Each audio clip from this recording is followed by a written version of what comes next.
Hello, welcome to my YouTube channel. അതായത് നമ്മളിപ്പോൾ car പാർക്കിൽ വന്നേക്കാണ്. കാറിൽ നിന്ന് കുറച്ച് സാധനമൊക്കെ എടുക്കാറുണ്ട്. എവിടെയാണെന്നല്ലേ, ട്രിവാൻഡ്രത്ത്. ഞാൻ കഴിഞ്ഞ വീഡിയോയിൽ ഇട്ടിട്ടുള്ള നമ്മൾ പൊങ്കാല ഇടാൻ പോകുന്ന വിശേഷങ്ങളൊക്കെ ആയിരുന്നു. ഇന്ന് പൊങ്കാല ദിവസമാണ്, മാർച്ച് 13 അപ്പോൾ പൊങ്കാലയ്ക്കുള്ള എല്ലാം സെറ്റാക്കി വെച്ചിട്ടുണ്ട്. കുറച്ച് സാധനങ്ങൾ വണ്ടിയിൽ നിന്ന് എടുക്കാൻ വേണ്ടിയിട്ട് മാത്രം വന്നതാണ് കേട്ടോ. അപ്പോൾ പൊങ്കാല വിശേഷങ്ങൾ കാണാം, ബാ. അപ്പോൾ രാവിലെ തന്നെ നമ്മളിതേ റൂമിൽ നിന്ന് താഴോട്ട് നമ്മുടെ പൊങ്കാല ഇടുന്ന സ്ഥലത്തോട്ട് പോവുകയാണ് കേട്ടോ. നമ്മൾ ഇന്നലെ രാത്രി കണ്ട ആ ഒരു സ്ഥലമേ അല്ലായിരുന്നു. കാരണം ഇന്നലെ രാത്രിയിൽ ആ പന്തലിട്ട ആ ഒരു പോർഷനിൽ മാത്രമേ കല്ലുണ്ടായിരുന്നുള്ളൂ കേട്ടോ. ഇന്നായപ്പോഴത്തേക്ക് ഇതേ മുഴുവൻ അങ്ങോട്ട് ആ ഒരു ഭാഗത്ത് അപ്പുറവും ഇപ്പുറവും എല്ലാം കല്ലൊക്കെ വെച്ച് അടുപ്പ് കൂട്ടിയിട്ടുണ്ട് എല്ലാവരും, നിറയെ ആൾക്കാരും. അതുപോലെ തന്നെ ഇതേ അവിടെ ഹോട്ടൽ മാനേജ്മെൻറ്റ് കാര്യങ്ങൾ അവരൊരു ചെറിയ ദേവിയുടെ ഒരു ഫോട്ടോയൊക്കെ വെച്ചിട്ട് അവിടെ ഒരു ഇങ്ങനെ ഒരുക്കൊക്കെ വെച്ചിട്ടുണ്ടായിരുന്നു, ഗണപതി ഒരുക്കൊക്കെ വെച്ചിട്ടുണ്ടായിരുന്നു. അതൊക്കെ ഇവർ വിളക്കൊക്കെ കത്തിച്ച് പ്രാർത്ഥിച്ചുകൊണ്ടിരിക്കുകയാണ്. നമ്മളും അതുപോലെ തന്നെ ഇന്നലെ പഴവങ്ങാടി ഗണപതിക്ക് ഒരു തേങ്ങ ഉടയ്ക്കാൻ പോയി. പക്ഷെ തിരക്ക് കാരണം അകത്ത് കയറാൻ പറ്റില്ല. അപ്പം നമ്മൾ എന്താണെങ്കിലും പൊങ്കാല കഴിഞ്ഞിട്ട് പിറ്റേ ദിവസമേ പോകുന്നുള്ളൂ. അന്ന് പോകാമെന്ന് വിചാരിച്ചിട്ട് ആ നാളികേരം എടുത്ത് നമ്മുടെ അടുപ്പൊക്കെ ഒഴിഞ്ഞ് ഒരു തടസ്സമില്ലാതെ പൊങ്കാല നടക്കണേ എന്നൊക്കെ പ്രാർത്ഥിച്ച് അവിടെ വെച്ചു കേട്ടോ. കറക്റ്റ് 10:15 ന്യൂസിൽ പണ്ടാരടുപ്പിൽ തീ കൊളുത്തി എന്ന് പറഞ്ഞപ്പോൾ തന്നെ നമ്മൾ അവിടെ കത്തിച്ച് വെച്ചിരുന്ന വിളക്കിൽ നിന്ന് തന്നെ തീ പടർന്നാണ് എല്ലാവരും പൊങ്കാല അടുപ്പ് കത്തിച്ചതേ.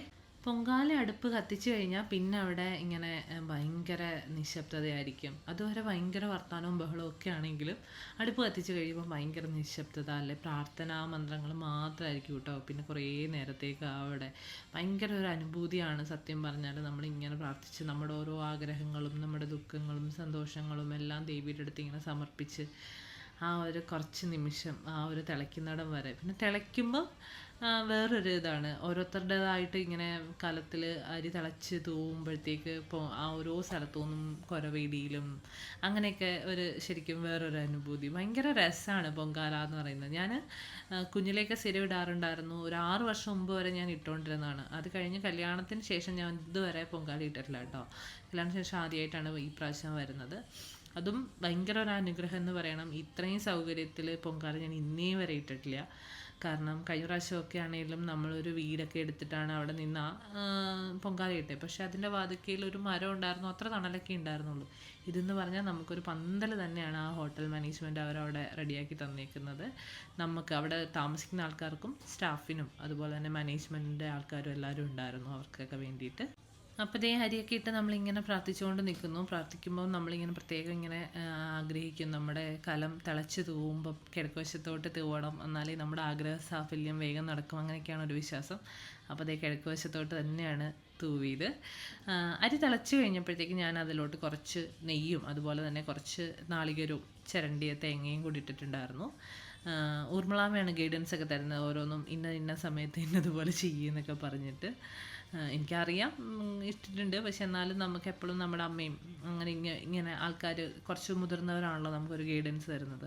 അപ്പോൾ അമ്മയ്ക്ക് ചൂടടിക്കാൻ പറ്റത്തില്ലാത്തതുകൊണ്ട് അമ്മ ഇടയ്ക്കിടയ്ക്ക് അപ്പുറത്തെ സൈഡിലോട്ട് പോകും. അപ്പോൾ ഈ ചൂടടിച്ച് കഴിഞ്ഞാൽ മുഖമൊക്കെ ഇങ്ങനെ അലർജിക്കായിട്ട് കുരുവൊക്കെ വരും, ഭയങ്കരമായിട്ട് ഇങ്ങനെ ചൊറിഞ്ഞ് തടിക്കുകയൊക്കെ ചെയ്യും. അപ്പോൾ ഇതേ നമ്മുടെ പായസം ഓൾമോസ്റ്റ് സെറ്റായിട്ടുണ്ട്. ആ ടൈമിൽ ഞാനും ഊർമിളാമ്മയും കൂടി ഇരുന്ന് മണ്ടപ്പുറ്റ് റെഡിയാക്കി. തെരളി, മണ്ടപ്പുറ്റ് അതുപോലെ തന്നെ പൊങ്കാല പായസം, ഇത് മൂന്നുമാണ് നാട്ടുകാർ അമ്മയുടെ ഇഷ്ട വിഭവം. അപ്പം നമ്മൾ മണ്ടപ്പുറ്റും കൂടെ ഉണ്ടാക്കുന്നുണ്ട്.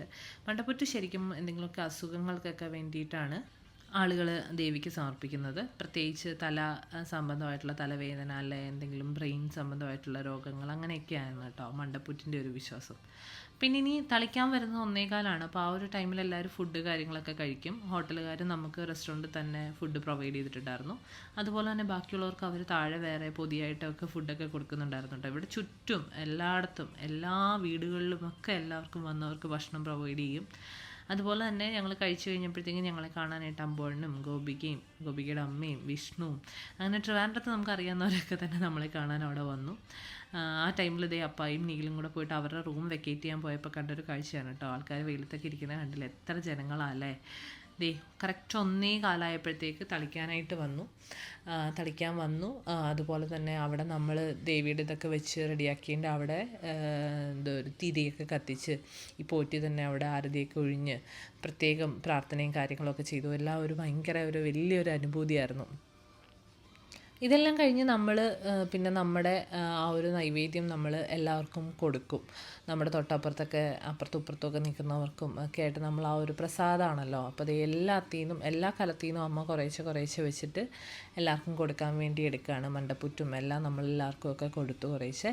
അതൊക്കെ കഴിഞ്ഞ് ഞാനിതെല്ലാം എടുത്ത് വണ്ടിയിൽ പാക്ക് ചെയ്ത് വെച്ചിട്ട് വന്ന് കഴിഞ്ഞിട്ടുള്ള കാഴ്ചയാണ്. ഒരു 10 മിനിറ്റിൽ ആ സ്ഥലം കാലിയായി. പിന്നെ നമ്മളൊന്ന് അരമണിക്കൂർ വെയിറ്റ് ചെയ്തിട്ടാണ് റോഡിന് ക്ലിയർ ചെയ്യാൻ വേണ്ടിയിട്ട് ഇറങ്ങിയത്. അരമണിക്കൂറിൽ റോഡ് നോക്കൂ എന്ത് അടിപൊളിയായിട്ട് ക്ലിയർ ആയി എന്നുള്ളത്. സത്യം പറഞ്ഞാൽ ആ ഒരു കോർപ്പറേഷൻ്റെ ടീം വർക്ക് ഭയങ്കര അടിപൊളിയാണ് കേട്ടോ, ഒരു രക്ഷയില്ല. നമ്മൾ അവിടുന്ന് നേരെ ശ്രീകാര്യത്തുള്ള ജയചിറ്റയുടെ വീട്ടിലോട്ട് പോയി. അവിടെ മുത്തൂട്ടനും പൊന്നിക്കുട്ടിയും ജയൻചിറ്റയും നന്ദി എല്ലാവരും ഉണ്ടായിരുന്നു. അവരൊക്കെ അവിടെ ഉള്ളതുകൊണ്ട് നമ്മൾ പോയിട്ട് അവരെയും കാണാനായിട്ട് പോയി. നദാലൂട്ടനാണെങ്കിലും അവരുടെ കൂടെ ഇരുന്ന് ഭയങ്കര കളിയാണ് കേട്ടോ. നമ്മുടെ ട്രിവാൻഡ്രം വിശേഷങ്ങളൊന്നും അങ്ങനെ ഈ വീഡിയോയിൽ തീരുന്നില്ല. അടുത്തൊരു വീഡിയോയും കൂടെ കാണും എന്നാണ് എൻ്റെ ഒരു പ്രതീക്ഷ. അപ്പോൾ ആ വീഡിയോയിൽ ബാക്കി വിശേഷങ്ങളൊക്കെ കാണാം. ബൈ.